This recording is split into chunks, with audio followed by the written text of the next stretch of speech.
এটাও হাদিসে বর্ণিত হয়েছে, কিন্তু হাদিসে সনদ নিয়ে অনেকে কোনটা নিয়ে আলাপ তুলেছেন, প্রশ্ন তুলেছেন। আল্লাহুম্মা লাকা সুমতু মানে হলো, হে আল্লাহ আপনার উদ্দেশ্যে রোজা রেখেছি, ওয়া আলা রিজকিকা আফতারতু, এবং আপনার দেওয়া রিজিক দিয়ে ইফতার করেছি।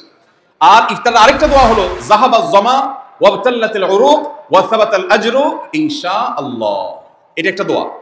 যদি এগুলো দোয়ামূলক নয়, আমরা দোয়া বলছি, এটা মূলত আল্লাহর কাছ থেকে একটা প্রত্যাশা।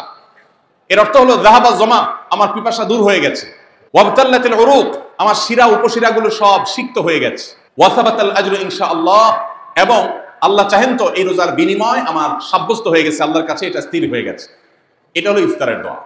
ইফতারের দোয়াটা কি ইফতারের আগে করব না পরে করব? ইফতারের দোয়াটা যারা ইফতারের আগে করার পক্ষে তারা হাত তোলেন, অল্প সংখ্যক মানুষ। আর বাকিরা সবাই কি পরের পক্ষে না মাঝখানের পক্ষেও আছেন লোক? সব পরের। মাশাআল্লাহ, সব সূক্ষ্ম সূক্ষ্ম মাসআলা দেখি গাবতলী মানুষ জানে, মাশাআল্লাহ, অনেক অগ্রসর দেখা যায়। আল্লাহ আমাদের সবাইকে দিনের জন্য কবুল এবং মঞ্জুর করুন, মাশাআল্লাহ। ভাইরা আমার, ইফতারের দোয়াটা ইফতারের পরে করতে হয়, যেটা বেশিরভাগ মানুষ জানে না, কিন্তু আমি অবাক হলাম যে এখানে বেশিরভাগ মানুষ আপনারা জানেন, মাশাআল্লাহ, নলেজেবল মানুষ, বোঝা গেছে। ইফতারের দোয়ার অর্থের দিকে তাকালেই তো বোঝা যায় এটা আগে না পরে। দোয়ার অর্থের মধ্যে তাকালে আমরা দেখতে পাচ্ছি যে আল্লাহ শিরা উপশিরা সিক্ত হয়ে গেছে, পিপাসা দূর হয়ে গেছে, এগুলো তো ইফতারের পরেই হয়। অবশ্য আমি অর্থ আগে বলে দিয়েছি, সেটা দেখে হয়তো আপনারা অনেকে বুঝে ফেলছেন, মাশাআল্লাহ। তো যাই হোক, ইফতারের শুরুতে বিসমিল্লাহ বলে ইফতার করব, আর শেষে এই দোয়া পড়বো। আল্লাহ আমাদেরকে আমলের তৌফিক দান করুন। রোজা রেখেছেন কিন্তু ইফতার করেন নাই, রোজা হয়ে যাবে কিন্তু সুন্নাত আদায় হবে না। এই জন্য ইফতার করা একটা সুন্নাত। আল্লাহ তাআলা আরহামুর রাহিমিন, এমন একটা মাস রমজান মাস, সারা বছর কিন্তু আমরা নাস্তা করি, সারা বছর যেটা নাস্তা করি রমজানে সে নাস্তাই করি। পার্থক্য হলো সারা বছর নাস্তা করি সকালে, রমজান নাস্তা করি সন্ধ্যায়। মানুষ দীর্ঘ সময় না খেয়ে থাকার পরে যে খাবার খায় সেটাকেই ব্রেকফাস্ট বলে, সেটাকেই নাস্তা বলে। আরবিতে যে ইফতার বলা হয়, এই ইফতার শব্দের অর্থ কিন্তু নাস্তা। ইফতার শব্দের অর্থ কি? নাস্তা। সারা বছর নাস্তা খেলে কোনো সওয়াব হবে, কিন্তু রমজান মাসে আপনি যদি সারাদিন উপবাস থাকার পর সন্ধ্যায় ব্রেকফাস্ট করেন, অর্থাৎ ইফতার করেন, তাহলে আল্লাহ তাআলা আপনাকে সুন্নাত পালন করার সওয়াব দিবেন। এই জন্য ভাই, ইফতার করা একটা সুন্নাত। সাহরি এবং ইফতারে খেজুর খাওয়া, খেজুর দিয়ে সাহরি ইফতার করা। ইফতারে আপনি অন্য যা খান না খান, খেজুর দিয়ে খাবেন। নবী সাল্লাল্লাহু আলাইহি ওয়াসাল্লাম আদা পাকা আদা খেজুর দিয়ে ইফতার করতেন, যেটাকে রোতাব বলা হয়। আর যদি সেটা না পাওয়া যেত, সাধারণ যে কোনো খেজুর, সেটাও না পাওয়া গেলে একটু পানি খেয়ে তারপর তিনি ইফতার করতেন। আমরা ইফতারে খেজুর খেতে হয় সুন্নাহ, এটা আমরা জানি, কিন্তু যেটা জানি না সেটা হলো সাহরিতে খেজুর খাওয়া। ভোর রাতে সাহরিতে খেজুর খাওয়া সুন্নাত। এটা আগে কে কে জানতেন? হাত তোলেন।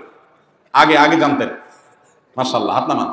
গত বছর রমজানে সাহরিতে ভাত তরকারি যাই খাইছেন না খাইছেন, একটা হলো খেজুর খাইছেন, কারা কারা হাত তোলেন? মাশাআল্লাহ, এদিকে সব আমল করা মানুষ, মাশাআল্লাহ।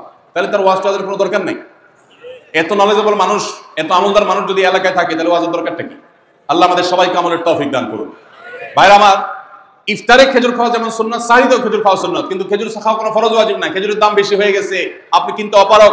যদি একটা খেজুরও পুরো রমজানে না খান, আপনার রোজার কোনো অসুবিধা হবে।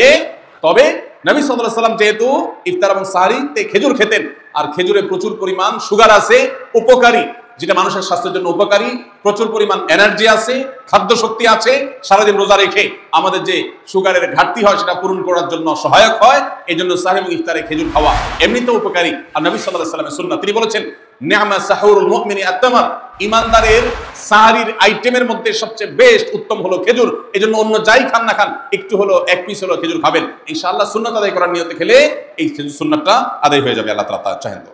রমজান মাসে রোজা রেখে আমরা বেশি বেশি দোয়া করব। চলতে ফিরতে উঠতে বসতে দোয়া করতে পারেন। আমাদের মায়েরা অনেকে শুনছেন আমাকে, রমজান মাসে আপনি গৃহস্থলী কাজ করছেন, রান্নাবাড়া করছেন, ঘর ঝাড়ু দিচ্ছেন, আর মনে মনে আল্লাহর সাথে কথা বলেন। দোয়া মানে আল্লাহর সাথে কথোপকথন। আল্লাহ, আপনি আমাকে মাফ করে দেন, আমার বাবাকে মাকে মাফ করে দেন, সন্তানগুলোকে হেদায়েত দান করেন, চোখের পানি ফেলেন। নিয়মতান্ত্রিক দোয়া, বসে বসে হাত তুলে দোয়া করবেন কিবলামুখী হয়ে। আবার চলতে ফিরতে উঠতে বসতে, এমনকি ওযু নাই সে অবস্থায় দোয়া করবেন। নবী সাল্লাল্লাহু আলাইহি ওয়াসাল্লাম বলেছেন, 3 ব্যক্তির দোয়া ফিরিয়ে দেওয়া হয় না। কয় ব্যক্তির দোয়া? লা তুরাদ্দু দাওয়াতুহুম, 3 শ্রেণী মানুষের দোয়া ফিরিয়ে দেওয়া হয় না। এর ভিতরে এক শ্রেণী হলেন মাজলুম, কারোর জুলুমের শিকার হয়েছে এই ব্যক্তি। জালেমের বিরুদ্ধে যে তার মনের আকুতি থাকে, বদদোয়া থাকে, আল্লাহ সুবহানাহু ওয়া তাআলা এটা ফিরিয়ে দেন না। এজন্য পৃথিবীর ইতিহাসের কোন জালিম আপনি দেখাতে পারবেন না যেই জালিমকে আল্লাহ ছেড়ে দিয়েছেন, আল্লাহ ছাড় দিয়েছেন কিন্তু চূড়ান্ত ভাবে ছেড়ে দিয়েছেন, এমন কোন জালিম আপনি দেখাতে পারবেন না। এজন্য ভাই, কখনো কোন অবস্থাতে কারো প্রতি আমরা জুলুম করব না। আল্লাহ আমাদেরকে সেটা মানার তৌফিক দান করুন।